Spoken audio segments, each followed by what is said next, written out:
القدوس السلام المؤمن المهيمن العزيز الجبار المتكبر الخالق البارئ المصور الغفار القهار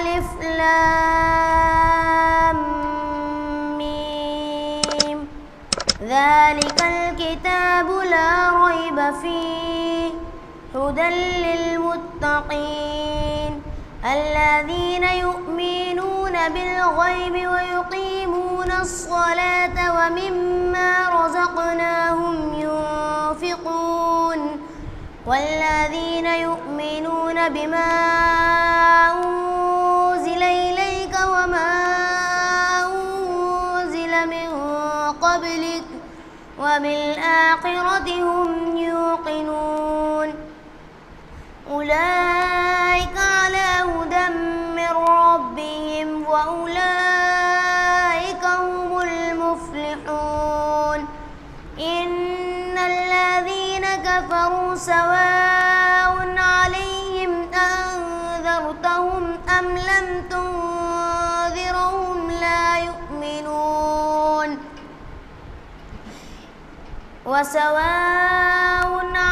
إن الذين كفروا سواء عليهم أأنذرتهم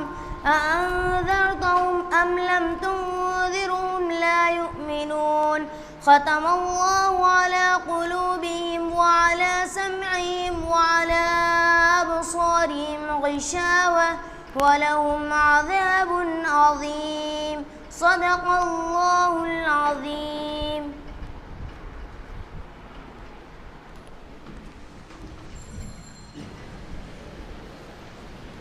نحمده ونصلي على رسوله الكريم اما بعد فاعوذ بالله من الشیطان الرجیم كل نفس ذائقة الموت صدق اللہ العظیم.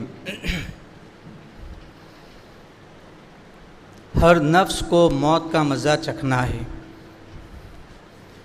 اللہ تبارک و تعالیٰ نے سورہ ملک میں الذی خلق الموت والحیاة لیبلوکم ایکم احسن عملا کہ موت و حیات کو اللہ تبارک و تعالیٰ نے اس لیے پیدا فرمایا تاکہ انسان کے اعمال کو دیکھے کہ وہ دنیا میں رہ کر کیسے اعمال کر کے آتا ہے.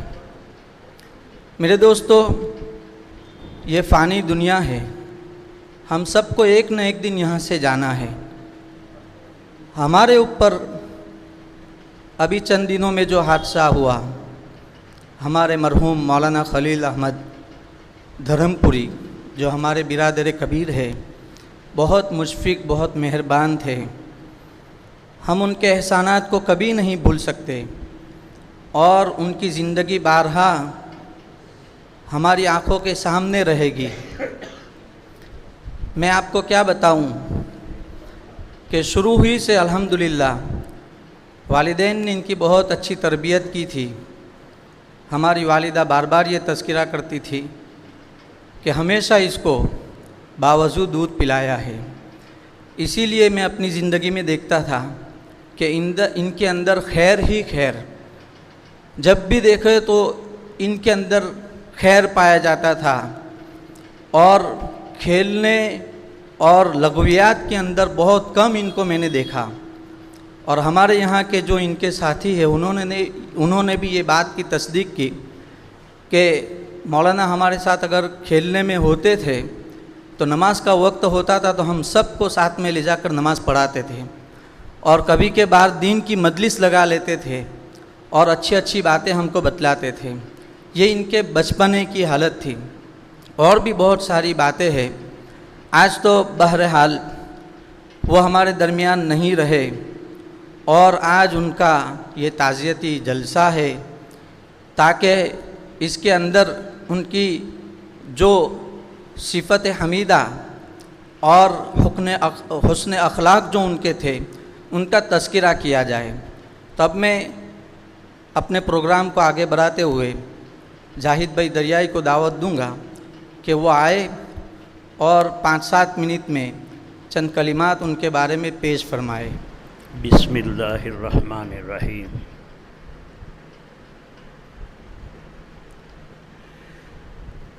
જમિયત ઉલમા હિન્દ તરફથી આજનો આ તાજિયતનો મરહુમ ખલીલ અહમદ ધરમપુરિયા રહેમતુલ્લાહ અલૈહ માટે રાખવામાં આવેલ છે.